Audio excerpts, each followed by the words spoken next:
Hey, we're already in chapter 3. Chapter 3 is titled Sentencing, to Punish or Reform. I think as kind-hearted people, we always want to reform, but as people that's been hurt or damaged by a crime, I think we want to punish people. So, or punish the person that's committed the crime.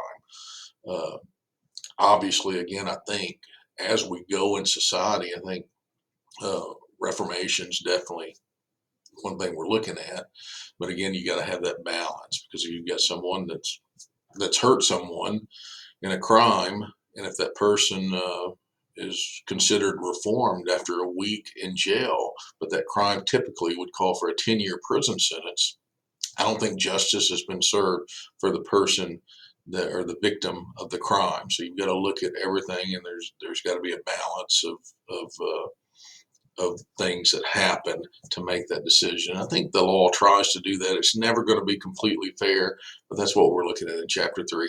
There's not a whole lot of material in this, but it's interesting material. So I think you're looking at what's the purpose of putting someone in jail, just like what we just talked about. The purpose of putting someone in jail is for a few reasons. It's to punish someone. It's to possibly reform them, and for all of those, and we're going to talk a little bit about the goals of sentencing here in just a second, and you'll read over them on page 57. But the goals are changing. I think we are looking at. I think in the past we've looked at putting people in jail simply to keep them away from society and to lock them away and not try to train them to reintegrate them into society. But things are changing a little bit, and this class talks about that a lot. So corrections is becoming almost a psychological field to get into. So it's not just if you get into the corrections industry, there's a lot of interesting things, and man, the jobs out there are abundant right now, and the pay is going up. So it's a good field to get into. So let's go over a few of the main references in this chapter. The goals of sentencing are on page 57 of your textbook.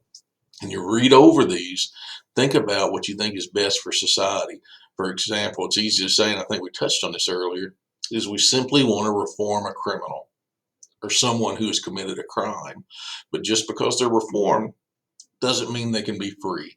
If a person commits murder and we suddenly fix their issue and they could immediately become a productive member of society, that doesn't mean they have the answer. They don't have to answer for the crime that they committed, because they do. They committed murder, so they still have a debt owed to society.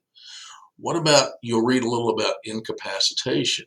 Uh, Incapacitation, we simply look at to lock someone up to prevent them from committing future crimes.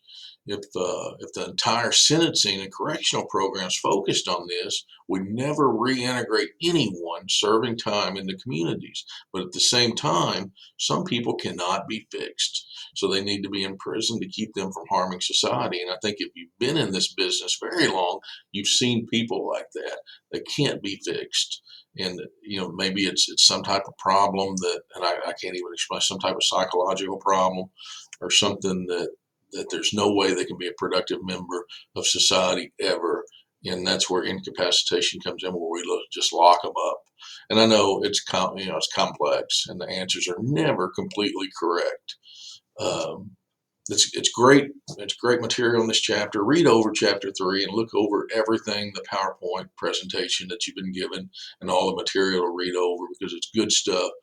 Look over everything before you take the quiz. And as always, if you want to take the quiz here on campus, or if you want to even call me, schedule a time to give me a call, and I can be on the phone with you while you're taking it.